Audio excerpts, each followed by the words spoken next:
Hello, hello, and how you doing? Oh, good. Okay, I just thought about this right as I'm uploading this House of Atlanta review for YouTube, and I thought about doing some other videos. Of course, I was gonna do stuff like talk about world news, talk about stuff, and I want to talk about I want to talk about something that's going on in my life right now. So I want to share that with you. So I decided to do a segment that is called the situation. And I just thought about it, and I'm going to do it, and trying to do either. I'm trying to keep it consistent, or just do it when something happens in my life and just put it out there. But with that being said, right now, as you all know, if you've been watching the Ghetto V, she told you about my recent things that's been going on with my pastor dying and my mom being in the hospital.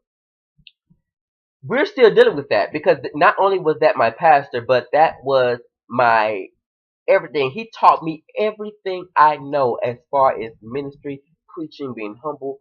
I learned a lot from this man, and he passed away. I'm not going to disclose, and it's going to be about a particular person, but I'm not disclosing nobody's name, and not even disclosing where I go to church at. So if you're watching this video, I hope maybe it'll touch and agree with your soul. But the situation at hand is, and I'm going to talk about this, and it's like my problem with people in the church, and I don't understand it, and I'm really troubled with this. It is really I really have a serious problem with this, and this is coming from a minister. This is coming from a youth pastor at that. I'm in the church, been in the church for years. And you can't tell me nothing because I have seen it all. I've seen fights in the church, sex in the church, sleeping with pastors. I'm seen it all. Not my pastor, but I've seen it. But seen it all. So you can't tell me nothing that goes in the church. I know it all. I've been in church since a newborn child. I know church in and out, the politics and all of that. So you can't tell me nothing. But my thing is, this particular church I've been going at, the pastor recently that he's been there for a month. So when he founded the church here in Houston, Texas. Founded the church, had built. I mean, we've been with him from the beginning, all the way up until now. And with that being said, he has a board. But let's before we get to the situation at hand, let's give you some big background information. You can thoroughly understand what it is and what my problem is coming from. Now, with that being said, he built this church and he was a loving man. And I'm not just saying that, I'm talking about I know this for a freaking fact. He was known. He was in the Senate and stuff like that. He had the power to open your school, he had the power to close your school. He fought for so many rights, he fought for so many schools to be open here in Texas, to the point to where when he passed away, there's a day in his honor. And just like when the president or somebody dies in the Senate who's well known, a flag is um raised in their honor, and it was raised in his honor. One for I think Austin, Texas, in the United States, in a whole. That's how huge and big he was. And if you don't know him, please Google him. But if you want to know, just hit me up because I'm not going to disclose his name in the video. Because of the family and myself, and because of what I'm getting ready to say about his members in his church. And I'm finna say this before I get to the situation. He always got in the pulpit and said, I preach to many, but I pastor a few. Let that sink in. And remember that when I'm finna get ready to get to the situation. This man was a loving man. He did anything. Anything. If he had it, you had it. He will go broke trying to make sure that you had.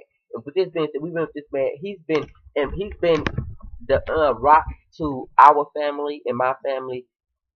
He was I mean went to the trenches with us. I mean that's family. You can't tell us. I mean you can't tell us no different.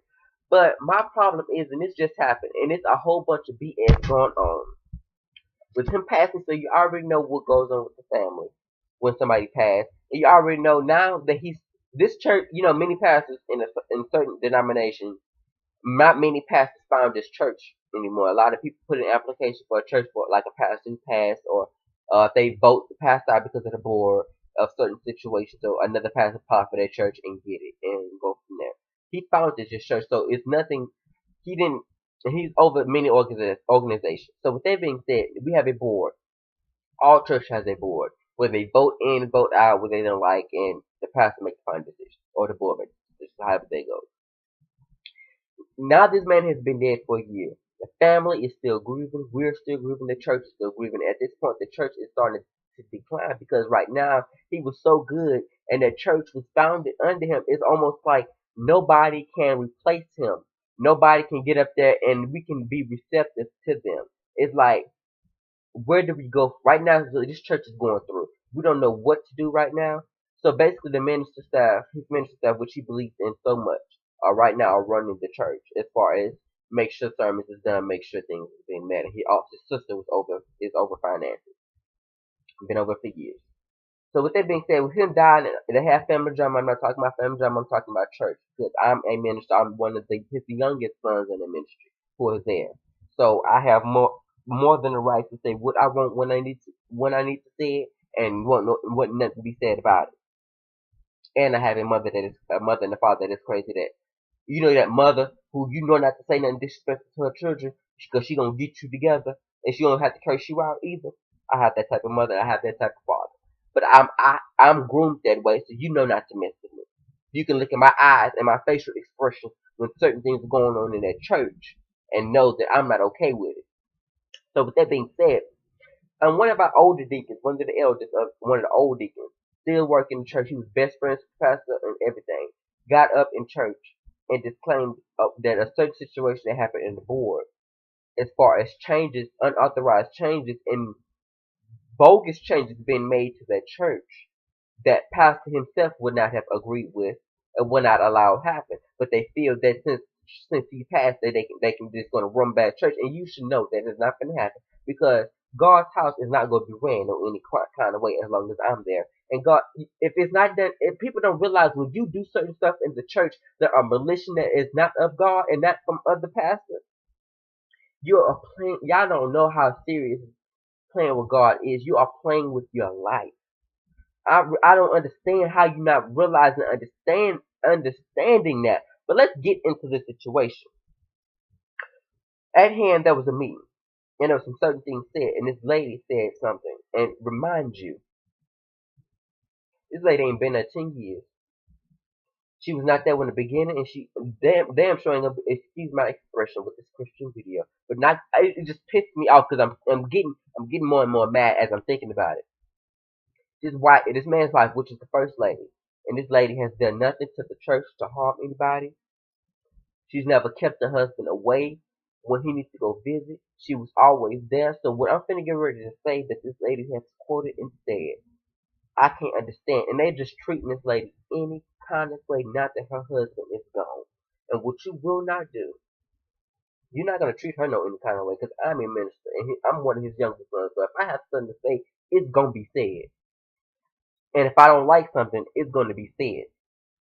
And what you do not know, many people claim, oh, I love my pastor. You want to get here and boast and do this. You want to be on pastor boy. You want to do this and do that. Claim that you love your pastor, but you do not love your pastor. Disrespecting and treating this lady any kind of way. And she's that soft-hearted type person, and she'll do anything for you. But you cannot treat people like that. I don't understand how you can have a human body in your bone and treat people, and you claim you love your pastor. And now, what I'm going to get ready to say, this man preached his heart out, died preaching.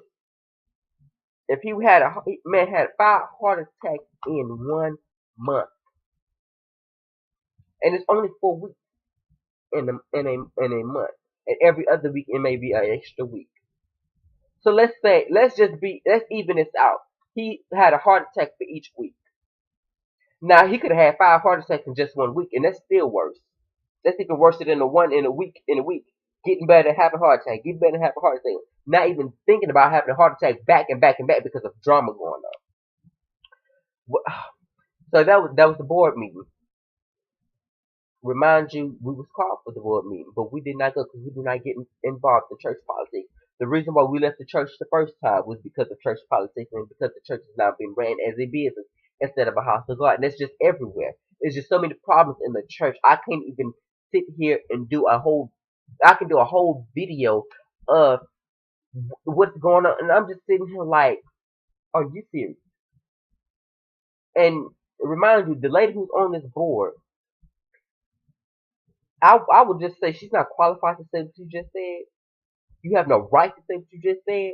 You have no authority to say what you just said. You shouldn't even have the mind frame to say what you just said. And that was in meeting, some things were disclosed about how the church is going to be ran, what's going to happen, what's going to go, how we going to go here from there. She gets up and says, Pastor is gone now, so we need to take First Lady name off of everything. And reminded him, took the picture off the church. He found it, built it, and put the money into his church. When tithes and stuff wasn't paying the church bills, he was paying the church bills. When we paid him a salary, or even gave him money for his anniversary, for the church anniversary, for him to put in his pocket for him and his family, or anything we gave to him as a gift, he took that money and took that gift and put it back in the church treasure. So, with that being said, this man is dead and gone. I ain't been dead and gone too much yet. And she's talking about we need to take her name, take First Lady. No, we're not taking nothing. Who the hell are you? First of all, to even say anything like that. If you love your pastor, you need to love his wife. That shows you how many people, how many spirits this man has had in his corner. People who said they was for him and who were not for them. And I'm like, who the hell are you? How in the hell can you say something like that? We need to take. She's not first lady anymore. That lady will always be first. She was here with that when that man didn't have nothing. When didn't even exist in this doggone church. So who the hell are you to say anything of that caliber? No, you look. Who are you? She needs to, girl. Bye. No, who are you? Are you? By the time you probably own, you see you go up there paying your tithe, but you think you have an opinion and think that your opinion will matter that much for for that to happen? And now I'm glad we did not go to that meeting because, baby, it would have been every bit a mess in that church. Because if nobody else would have turned to somebody and said something, I have a serious problem with her and her comment. Because I wish like hell if I was a pastor of the church and I leave and leave my first lady and you take everything off take my first lady name, I can see if we call bring in because there has been application for somebody to come in to be pastor of that church, but that decision has not been made yet. Nor did the pastor even want that to happen because he wanted his ministers to run his church. But we gonna see how that happens. It's to the point that they don't want to show us the bylaw. The bylaws don't want to be shown because I think something shady going on with that. This comment is so much shady and stuff going on in this church. It's a mess. So now members has left. The members has been declined. It's like this church was full. Now it's not even full no more. You can count on your hand the people that's there. So I know that the tide's not gonna be paying church bills. So it's probably going to be a for sale sign in the church, in my opinion. I'm not claiming that, but I hope it don't happen. Because I would hate for this man's legacy to die down because people in the church are not doing or being like they claim they was. You claim you love your pastor. What are you doing? This is the time to show that you really love your pastor. But now you're being shady. That is what my people. You call yourself Christians. You call yourself this and that. But it's more devils in the church. I'm like, okay, because I know the church is the hospital, and I know it's going to be all type of people that is not of God in that place who are in the process of getting healed and have a lot of devilish ways. But God darn it, like, I don't get it and I don't understand it. Like, really? This man hasn't been gone all, and you trying to take over. And the problem is women are running the church. And you know doggone what that ain't in the Bible. And that was a reason why God put a man above church, and I'm not saying this to belittle any women or anything like that, but it's a reason why God stated and did things the way He did it, and that's the reason why this church ain't got no members right now, because we have people behind the scenes, people running stuff who ain't supposed to be running stuff, people trying to step up who ain't never stepped up before while this man was living. Now this man is dead and gone, and this church is just going under and under, and I'm speaking in the spirit, and I'm speaking from what I see. And this is it's just ridiculous to the point to now we're still grieving, and all this mess is going on. Now people don't, since this man has been, now that this man is 6 feet under, even loyal people ago. It's just the true loyal people. Now, the people who've been with him is holding on because it's just a little piece that's there that we're holding on to. Because at the end of the day, if it was all said and done, baby, we'll be out of that church. And I really want to even go back. I really don't want to go back. 'Cause I get sick to my stomach because of the spirit that's in it, and I get sick to my stomach knowing that that man is not gonna be preaching no more sermons no more. I'm dealing with that just in grief, man. We're not even talking about the message that's going on, and it's just now it's making it easy for people just throw in and towel and just walk away. And I'm really right now as a minister, it's easy because I know in the Bible it says that God placed His church would never go on. It would never His church would never fail. But of course, it never fail. But it won't be. Of course, it's not gonna be the same anyway because it's like New Hope legacy, his legacy is dying, and it's because of people, and it's because of people who say they love, who got there and how much they love their pastor, but didn't give a damn about him. Excuse my expression, but they didn't care nothing about this man. And now we're in a time we're seeing a lot of true faces. I'm seeing a lot of snakes. I'm seeing a lot of spirits, and I'm seeing a lot of devils who done got up there faking phone, and even his family members. I'm sorry to say, because I see it too, and I'm not calling no names. You know who you are, but I'm just like, what? And I know we're living in the last day and time where baby the church will start to show their true colors. People in the church start to show their true colors, and I'm like, my God, like it's coming true. His prophecy, his prophetic word is coming true, and it's crazy to see it right happen right before your eyes. When they got up in church and saying, you know, the the old people are dying, we need our young people, our future, this so that his legacy will keep going on. And I'm all for his legacy, and I'm all for his. I would die to keep his legacy going on because I'm one of his younger members. I'm a youth pastor myself, so you know I have no problems with playing that part. But why play my part when people are tearing down his legacy and won't be no future in the church? That's my whole point. So, you know what? Leave your thoughts and comments about your experience in your church and how you felt and what you went through with the church, with the messiness, fighting in church, sleeping with the ministers, all that shit. I want to know your experiences with the church. This has been my situation. There'll be more videos like this coming. Please like, comment, subscribe, and share.